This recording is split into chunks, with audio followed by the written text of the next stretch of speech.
have topped a new Premiership League of Shame. You fucking name order! All of you! Police investigating football violence have arrested 5 men from Portsmouth. Caught on CCTV throwing stones at officers. Fucking scummers! You can see me walk through unopposed through their city. Top of the league for arrests at football matches. One of the most notorious football firms in Britain and the country's youngest hooligan. Portsmouth is one of Britain's toughest towns. Go on, go on.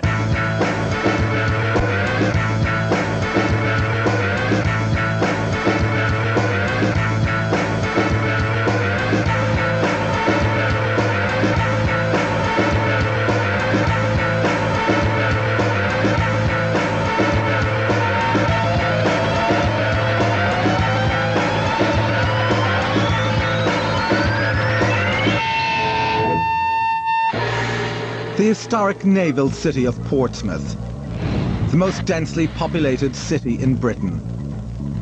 Home to 180,000 people who are crammed into row upon row of terraced houses on an island just 15 miles square.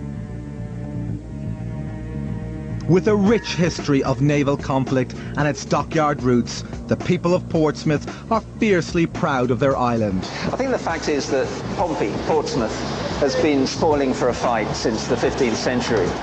We're talking about a city that grew up around a dockyard.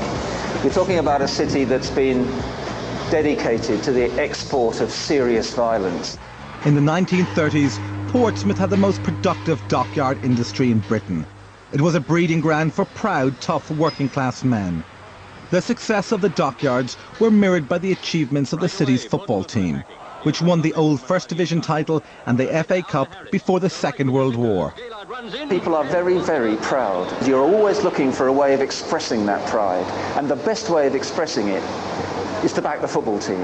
And that's why the away support and the home support is phenomenal. By the late 70s, the dockyards were in decline, and the once successful football team was languishing in the Third Division. But the support for the club was still strong, and a hardcore group of fans developed into one of the most feared football hooligan firms in Britain.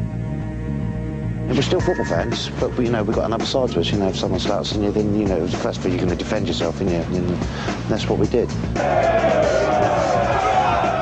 In this programme, we follow Portsmouth's notorious hooligan firm at the biggest game of the season. I would imagine we'll get this all the way to the ground now. See whether they make a show or not.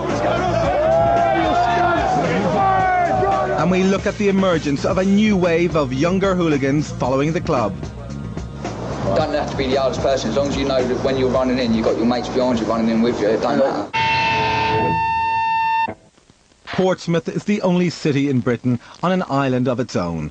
Its residents have developed a strong community spirit and an island mentality that means that they are very wary of outsiders. These are people who have a deep-seated hostility to anyone who's foreign.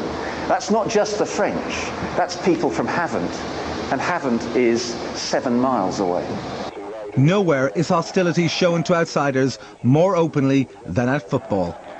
Since the late 70s, Portsmouth has had a large number of hardcore supporters that have caused havoc on away trips and made their home ground of Fratton Park the most intimidating ground in Britain. Eddie Crispin was a member of the hardcore group of fans that became known as the 657 crew. We started going as a group sort of when we left school in the late 70s. And then Purcell brought out the cheap rail travel. So everyone started going on the trains, I think about 82, 83, something like that. But this is Portsmouth Southsea Station. This is the meeting point for away game trips 20 years ago, at the height of the 657. Rob Sylvester was another member of the original 657 crew. Obviously the name, the 657, comes from, that was the first train you could get to London, or the earliest train you could get to London, so you could carry on the journey up north to do what you've got to do up there.